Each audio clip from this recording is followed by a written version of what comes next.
Thank you for joining us. My name is Lori Obiedzinski. I'm the Director of Sales and Business Development for Rosy Salon Software. And with me today is Samantha Sharpless, the owner of Vivo Beauty Bar in Cuyahoga Falls, Ohio. So welcome, Samantha. Thank you so much for having me. So just to get us started, Samantha, can you tell us a little bit about Vivo Beauty Bar? Absolutely. So at Vivo Beauty Bar, we are a full service salon, but we like to call ourselves a full service salon with a beauty bar twist. So our entire business is based around a bar, and we call all of our stylists beauty tenders. So we are a full service salon. We offer hair, nails, skin, lashes, just a little bit of everything. And we have someone who specializes in something. So we're not a jack of all trades style salon. Everyone does have a specialty. And the beauty tenders just have so much fun at work every day. I love that. How long has your business been open? 4 years, and Small Business Saturday, actually. So we just hit our 4-year mark in November. Wow, that's awesome. Congratulations. So that means that you were a brand new business right at the hit of the pandemic. How did that affect your business? Yes. So we were just over a year old when the pandemic hit. And it's crazy because it does not feel like it was 3 years ago. You know, we almost remember it like it was yesterday, but at the same time, you know, so much has happened since then. Just like everyone, you know, the unknown was really interesting. I want to say I had 14 or 15 employees when the pandemic hit. And, you know, the shutdown for me was mostly just trying to keep everybody engaged and semi-calm. We try to utilize that time. But when we reopened, I have nothing to compare it to, right? But we were the busiest that we had ever been. So while, yes, it was really difficult, you know, to be shut down and, you know, all of the pivots that we had to make when we reopened at our salon, we were busier than you can imagine. And I do believe it is because of how our salon's designed. So we do have a 15-foot garage door that is open to the outside. So if you remember back when everything reopened, you know, masks, sanitation, barricades, you know, you could not be within 6 feet of each other. So it did feel like customers were sitting outside getting their hair done. You know, it was nice and warm here in Ohio when we reopened. So thank goodness it did work in our favor. That's great. So when, as a new salon and as a new salon owner at that, and going then through the pandemic, at what point did you realize and start paying attention to the financial side of your business and thinking we might be losing, or we could be losing a lot of money, like up to $30,000 or so? Yes, absolutely. So one thing that you know, I did enforce immediately when we first opened was a cancellation policy. So we always have had that in place. But just like everyone else, when the pandemic hit, we really couldn't enforce that. So it was, I'd say, 7 or 8 months in when I truly realized how much money we had been losing by not enforcing our cancellation policy to the fullest. And I'd say a 1 year into the pandemic was when it absolutely hit me of how much money we had lost. What did that feel like? And what did you like? What were the immediate steps that you just like you had to put in place right away before you could start enforcing that cancellation policy? Like you realized this, and what was that first thing that you had to do?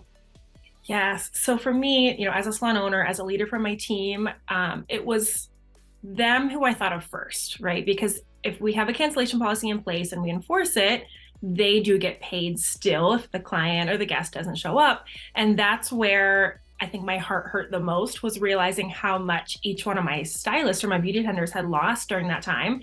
And then, of course, as a whole, how much the salon had lost. I just remember enforcing it in the new year. So maybe it was 2021 or 2022. Now those kind of all running together, was when we realized, okay, we have this cancellation policy. We did enforce it for a year, but then we did not enforce it for a year. So I remember sitting my whole team down at the new year and just coming to the consensus that everyone was on the same page, that although we felt bad, partially, you know, as stylists, those emotions, they just pull on us. But we really just sat down and said, okay, collectively, this is how much each one of you had lost due to cancellations or no-shows. And we all agreed that we would have a little bit of leniency if someone, you know, did test positive for COVID or things like that. But we went ahead and brought it right back full force. Yeah. So what is in your cancellation policy? Some people have them, some people don't. What is it inside of your cancellation policy? What does it look like? What does it read like? So our cancellation policy, I will say, is more strict than I know others are. But again, I just really have to make sure that I am there for my team and I'm the backbone and they get paid whether their guest shows up or not. But our cancellation policy is if the guest, they have a 24-hour grace period. So if they do cancel under 24 hours, it is a 50% charge of their total service. And if they don't show up to their appointment, it is 100% charge. And we do require, we always have a credit card to be kept on file before any appointment is booked, even if it is a complimentary consultation. Because again, if there is no card on file, there's no way to hold that accountable. And then for my stylist to get paid for that service. Yeah, there's a lot of salons out there that get a lot of pushback from their clients and their guests coming in around keeping a card on file and that cancellation policy. How do you and your salon business enforce that? So we require it before they can book any appointment online, which I think is great with Rosy. They cannot even book an appointment before putting in their credit card information. So that one I think is a little easier because it's not face-to-face. They just see, oh, it's a pop-up before I can book an appointment. We have to put our card information in. And then our guest services, they're great with having a script, just letting the guests know, okay, well, before you do book an appointment here, we do require a card on file.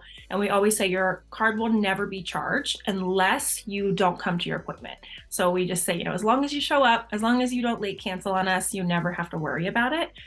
And I will say, I truly think like 98% of the time, we've never had any pushback. You always have those few, that definitely do not want to give you a card. And we do still. We probably have 5 guests who are regulars that they've never placed a card on file, but they've never abused it. So, you always have those few, but for the most part, I cannot say we have had many pushback clients at all. That's great. There is a report in Rosy too, a cancellation report that helps you visualize guests that are canceling and how much that's happening. And with using your card on file that you're using in the business, how do you monitor that report, or how do you recognize how it's affecting your business when you are taking a card to put on file, and how is it affecting the no-shows and the last minute cancellations in your business? So until I actually saw your webinar, I didn't know that was even a report option. So I just looked at it recently, and I noticed it's definitely the repeat offenders. With us keeping a card on file, we charge them at the end of the day. So yes, there is some monetary loss with a 50% charge instead of, a 100% charge.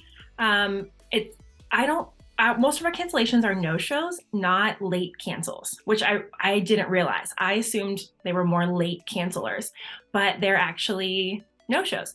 And yes, we have the occasional, the card gets declined, or it's, denied by the issuer. And that is where I noticed we're losing the most business, is the card not running successfully through when I ran that report. Okay, that's great. And there is a feature in Rosy too where you can turn on a pre-authorization so that it will pre-authorize that card for $1 to make sure that there are funds on the credit card to make sure that it will go through when you want to charge that cancellation policy. I had no idea. That is something I turned on as just this past week. That is brilliant. And I think that's going to save the most time and money from, dealing with those clients. Yeah, for sure. What about deposits? Yeah. You can turn it on, you can turn it off, you can have it on for some services, not on at all for services. What does that look like in, your setup in your business for that? Yeah, so I loved that feature when it became available. I mean, we've used Rosy now I've never used another salon software at Vivo. So we've always taken deposits for extension services. We're a large extension salon, and that's definitely our highest paying service. So we've always taken a deposit, but I had the deposit as a service item.